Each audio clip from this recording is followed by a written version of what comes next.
Hello everyone. Whoever is listening to this particular podcast, we have Sudharsanan Ganapathy with us, and this particular guy has done 8 years of freelancing work. And after that, as of now, currently he is the founder of the social company, which basically is a agency that does personal branding on LinkedIn for people. So, so let's just talk with Sudarshan and discover how, first of all, how did he start this particular this social company agency? What was the idea behind it, and how did you get started? Excellent. First of all, thank you for inviting me on this podcast, Sairam. Yep, yep. And like any other agency, we started as Mm-hmm. a digital marketing agency. We did not start as a social, as a personal branding agency. Mm-hmm. But during COVID-19, we did not do well as a digital marketing agency because most of our Okay, clients were local clients. They were all okay. schools, colleges, restaurants, Mm-hmm. salons, which all closed down, Mm-hmm. Oh, and naturally our income went down. right. So I thought I should pivot on one thing that I was extremely good at and scale Mm-hmm. it. And that is when Okay. personal branding struck me, since I had already built a personal brand for myself and I know that it Mm-hmm. works. Mm-hmm. And I thought, why not help other people to generate leads out of it? Right, right, So that right. is when I started offering it as a service, and Mm-hmm. people started picking it up. And since we've been producing good results, we've been growing consistently. Oh, awesome, awesome. So, by the way, I have shortlisted 5 to 6 questions for you that I will be asking that can bring the audiences a lot of value. So, I will be just asking you questions straight away. Okay. Perfect. So, yeah, since you have been a freelancer, by the way, for like 8 years, what are some learnings you have to share for aspiring freelancers? Right. As a freelancer, first of all, freelancing is freedom. Hmm. I've not gone to a job. I've Okay. never been in a job. So I started Right. as a freelancer while I was in college, and I Mm-hmm. continued as a freelancer after college. Awesome. So freelancing is freedom. But Okay. one major problem that I faced is that in the initial days there was income irregularity. There was no Okay. consistency in income, Right. which almost every freelancer will go through Of course. until a certain point. Hmm. I think in India, this Mm-hmm. 50,000 to 1 lakh is difficult. Right. 1 to 2 lakh is relatively easy, Okay. and 2 to 3 lakh per month is Mm-hmm. actually easy. Mm. The goal, the difficulty is faced by freelancers when they stick to six figures in their mind. They stick to 1 lakh rupees. Right. They think 1 lakh is enough for them because that's more than Mm-hmm. a salary Mm-hmm. and lower Right. than a business. And they think that it's enough for them. And this enough mindset is scarcity mindset. When they hit a scarcity mindset, their income also becomes scarce over a period of time. So I Mm. think we should, there is no such thing called maintenance, because there is no good freelancer and bad freelancer. With experience, everybody becomes great. And we're all good freelancers over a period of time. Mm. So even good freelancers, they don't make a lot of money because the scarcity mindset hits them at a point of time. They think that no, 1 lakh is enough for me, or 1.5 lakhs is enough for me. This enough mindset itself is putting them in scarcity. I think Mm. you should break that barrier and grow Mm. beyond that, so that you keep on growing as a business. Because I used to be a freelancer and I couldn't handle my clients, and that is why I started hiring people and turned it into a business. It's not that I Okay. wanted to build a business. I did not have a choice Mm-hmm. but to build a business. So I Okay. think that's the way forward. That's how businesses are built. Okay. So Okay. I think, because Makes growing as a sense. freelancer is simple. It's not easy, Mm-hmm. but it's simple. Yeah. Just don't have a limiting mindset.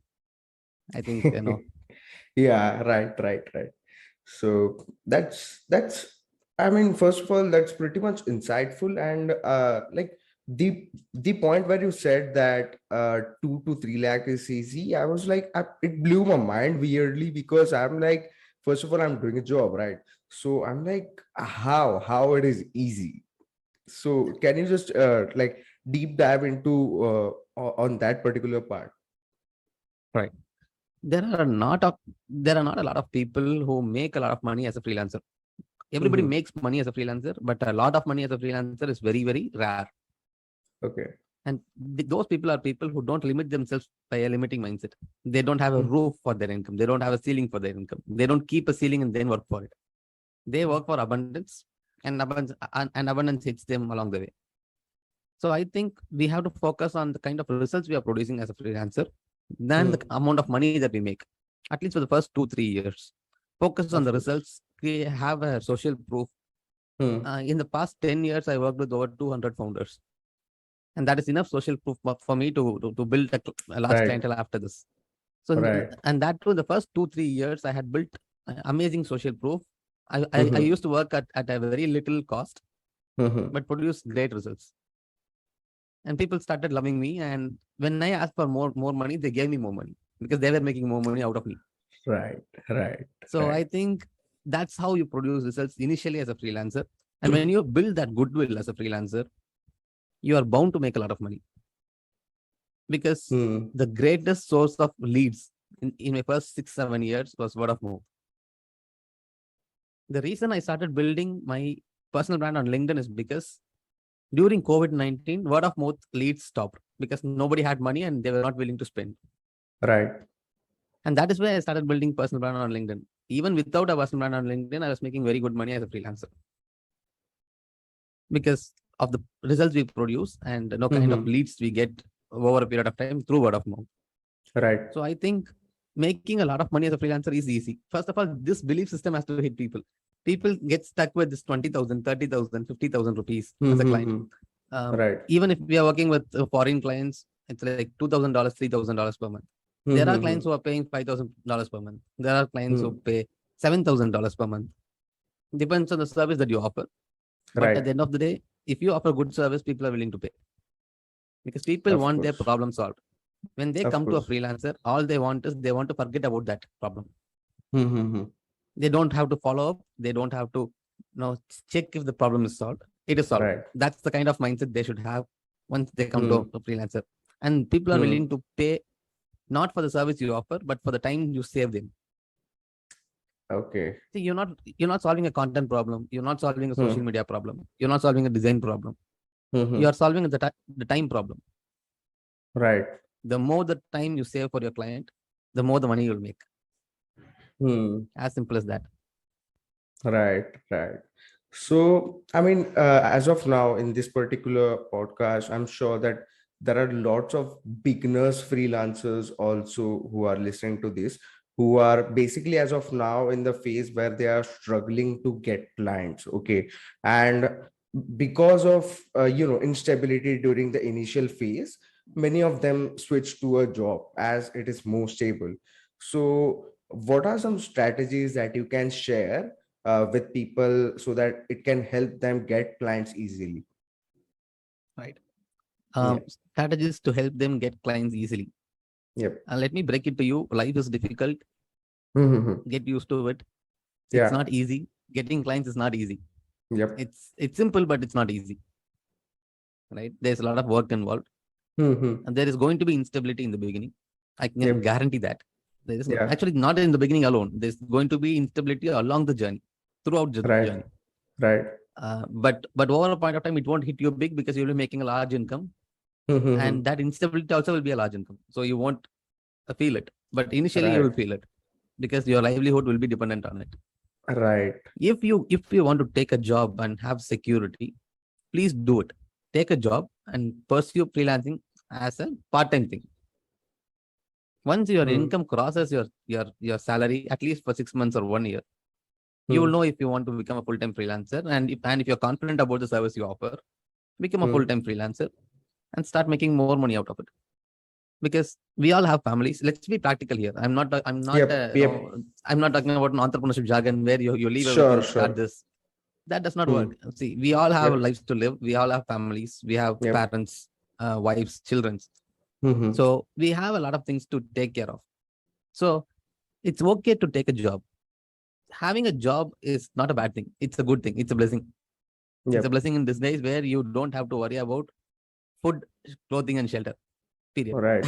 You don't have to worry about your basic things. Right. So you that is when you see when you are in scarcity, you cannot think abundant. Mm-hmm. right? So make yourself comfortable, then start thinking big. Think about making clients. Think about having high paying clients. Mm-hmm. When you have 4 or 5 clients, you will not need a job basically. Right. 4 or 5 satisfied clients, Hmm. right? Clients you don't have to convince to stay with you; they will Of stay with course. you. So that kind of clients, if you have 4 or 5 clients, Hmm. is enough to quit your job. That's when I started. I decided that I should pursue freelancing full time, because when I was doing my masters, I already had 4 to 5 clients. When I Mm-hmm. passed out of college, I did not need a job. Right. So that was the point when I decided to pursue freelancing full time. Since I started very early, it was easy for me. Mm-hmm. That if Hmm. you are not someone who's not who is starting, during college, it's okay. Mm-hmm. Get a job, then Hmm. you can start with freelancing. Mm-hmm. So I think focus on your income first. Focus on Right. being comfortable first. Hmm. You need not fall behind to launch forward. You can Hmm. be where you are and launch forward, right? You don't have to quit your job. Okay. Okay. But at the same time, I know a lot of freelancers who make 1 lakh in their job and four Hmm. lakhs in freelancing. They still have their Yeah. job. Yeah. I know a lot of them, a lot Hmm. of them, even on LinkedIn. So Okay. I know 10 to 15 of them who make over 5 lakhs a month. That Mm-hmm. from which 1 lakh is from their job and four Hmm. 5 lakhs is from their freelancing. I know people. Like. So there are a lot of Hmm. people who are in a job and successful as a freelancer. They don't want to quit their job because they're passionate about it. They like their job. And if Right. they want to quit it, they can quit it. That 1 lakh does not make a lot of difference when it's Of 5 lakh course. rupees in freelancing. Of So course. it's your call at the end of the day.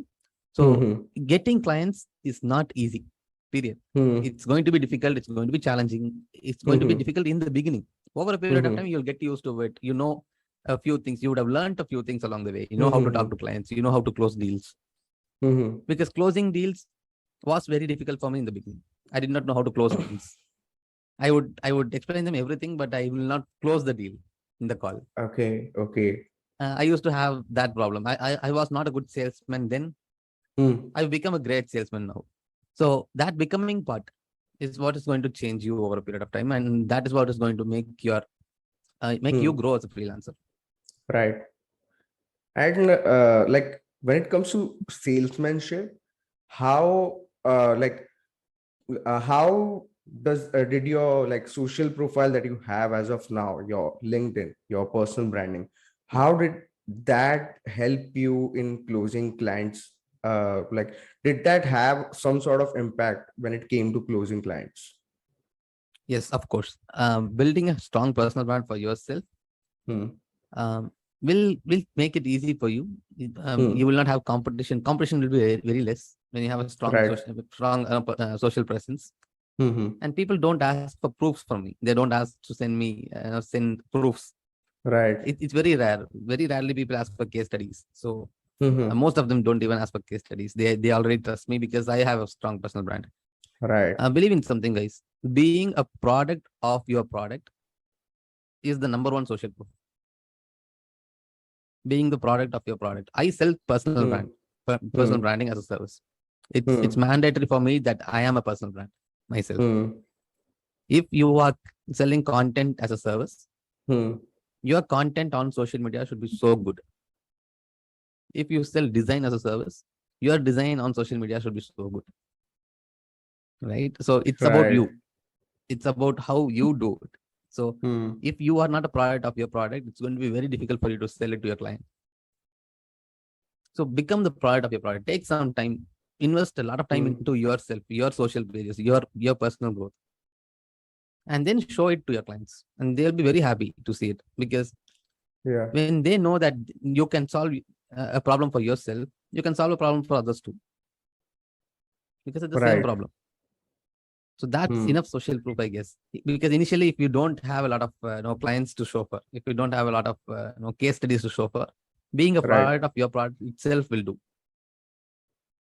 Right, right. That's so true. And by the way, this particular thing that you mentioned, that being a product of a product, that thing is so true, because I've seen so many agencies that claim themselves to be an SEO organic agencies, yet they have 100 or 500 traffic on their website. Right. So that's, yeah, that's Exactly. that. Yeah. So apart That's what I'm from talking about. that, See. Yeah. hmm, yeah, apart from that, what are your thoughts on the future of LinkedIn? Like, because I've been observing one thing on LinkedIn, that is, it's starting to act a bit like Facebook. Okay. By Facebook, what do I mean is, there are certain topics that are talked on LinkedIn which should not be talked, or which is pretty unusual to see. Some conversations related to political issues, and some, like, people are fighting over religion and stuff like that. And I'm like, why the hell this is happening on LinkedIn? Because it's the least platform. Okay.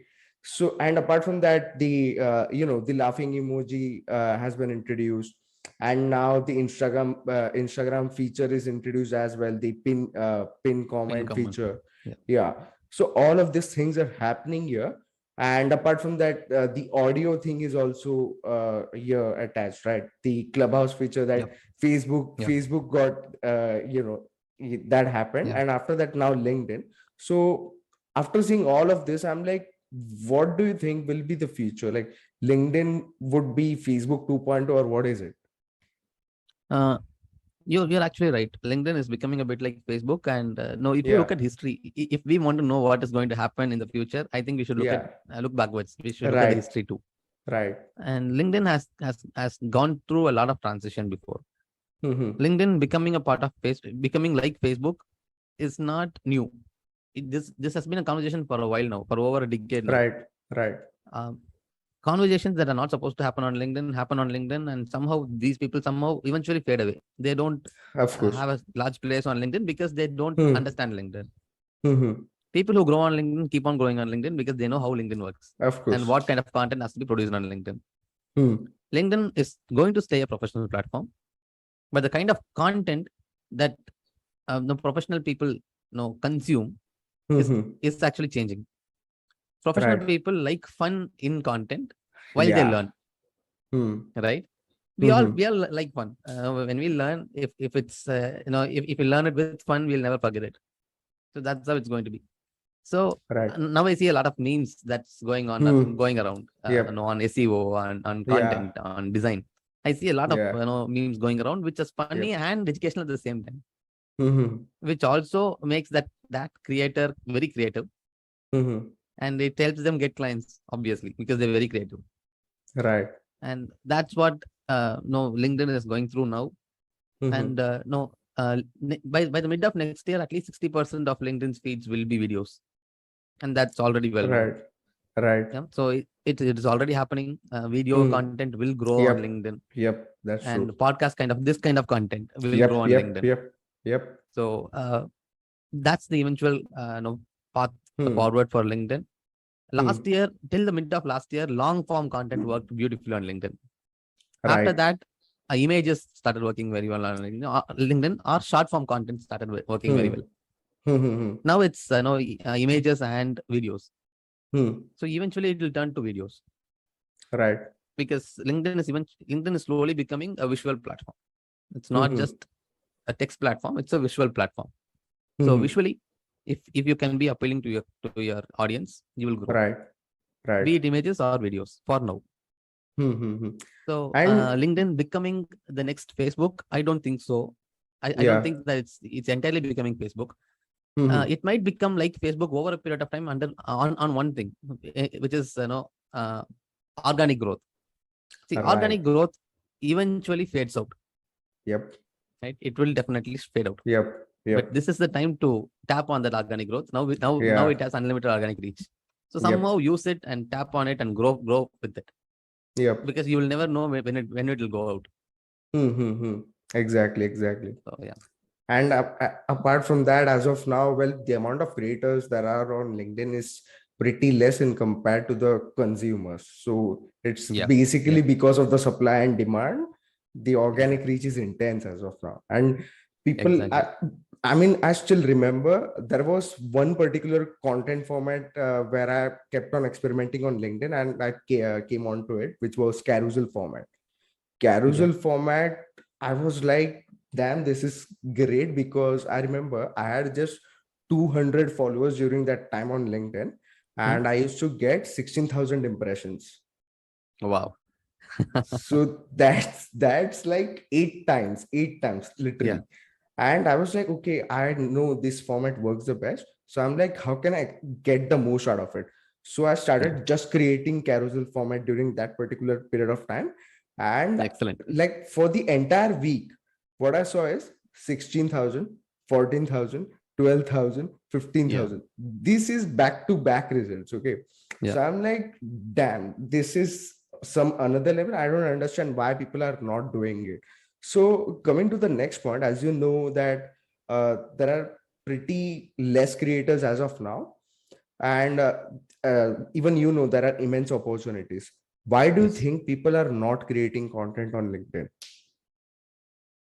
See, I know why people create content on LinkedIn. If you ask me why they don't create content on LinkedIn, I Yeah, seriously don't know. yeah, exactly. No, Because the maybe thing they is, don't know. Yeah. the thing that blows my mind always when I think of why they're not creating is because, I mean, why the hell someone wouldn't, even if they know that there are plenty of opportunities here, and they just have to put the efforts to create the content, but still they are like, that's too much work. Job is pretty better than that. I don't understand that mindset actually. I'll tell you. Either people don't know what they exactly want, Hmm. or they don't know that LinkedIn will give them what they exactly want. It's one of two reasons. Hmm. Most people don't exactly know where they're going and what they want. They just want to go Right. with the flow, Right. which is not wrong. It's okay. It's okay. Yeah. It's their Of call. course. It's their life. It's Of their course. call. Hmm. So, but if you know what you want, if you know where you're going to be in life, use LinkedIn to Hmm. your advantage. Because LinkedIn is a huge leverage. I recently read a study that 94% of total number of business deals that gets closed in the world gets closed through LinkedIn. 94%. Which means if you're not on LinkedIn and you're running a B2B business, you're sitting on only 6% of the business. The other 94% is on LinkedIn. Damn. That's what it means. So see how powerful LinkedIn is. If you Hmm. are a personal brand on LinkedIn, you get to tap on the other 94% and still have the other 6% outside LinkedIn. You know what's happening outside LinkedIn, and on LinkedIn, you get to network with people. You get to know people who you'll never know in real life. I have clients from 8 different countries, guys, which means I got to know. I've never been to a foreign country. I've never been to a foreign country, but I have clients from 8 different countries only through LinkedIn. So people tend to notice you if you're good at something, and they become your client without even you asking them. I never do Right. cold emailing. I never do cold DMs. I don't send a cold DM to Damn. anyone. Zero cold DMs till date. So zero cold email till date. I haven't done Hmm. emails. I'm just thinking about starting newsletters. I'm in talks with the guy who does newsletters, and Right. so that's how Yeah. we work. I don't reach out to people. I make them Hmm. reach out to me. So that's where LinkedIn helps. Or else, if you're not on LinkedIn, you will have to cold emailing and cold DMing people all your life. Right. You'll have to you have to work on getting leads. Right. My company is one of those companies that spends 0 rupees on marketing. Our personal brands is our Hmm. marketing, not just mine, my entire team's. Right. Hmm. So that's marketing for us. Hmm. So I think we should tap on that organic reach. Consistent Hmm. organic reach is going to Right. help you build big time. Right. Right. I mean, first of all, that's a pretty smart strategy that you just told here right now, because like many agencies, especially the smaller agencies that are just started right now, those agencies spend a lot of money on the marketing, but what I feel is that they don't understand is, instead of spending money on marketing, they can work on getting the results for the client, and the clients will do marketing for them Yes. actually. Yeah. And that's a pretty smart strategy actually. Yeah. So yeah, Very that's that. true. And Very true. apart from that, like for personally, I've felt this myself actually, that Like after a period of 3 months or 4 months of time on by creating content on LinkedIn, what I felt is I'm I don't feel like doing it anymore as of now. At certain point of time, you are like, damn, I just can't do it. I don't have it in me to do it. I'm feeling a bit burned out by creating content on daily basis. So what is something that you can say that can help a person to create content easily and to scale it up without feeling burnt out? Nice. See, this is one good question. Yeah. I don't create content on a daily basis, because if we create content on a daily basis, it actually depends on our daily mood. Hmm. I create content for 1 day a month, keep it Hmm. aside, and just post it Hmm. on a daily basis. Okay. So I create 30, 31 posts a month, Hmm. and I keep it aside, and I just Hmm. post it at 8 a.m. on every single day.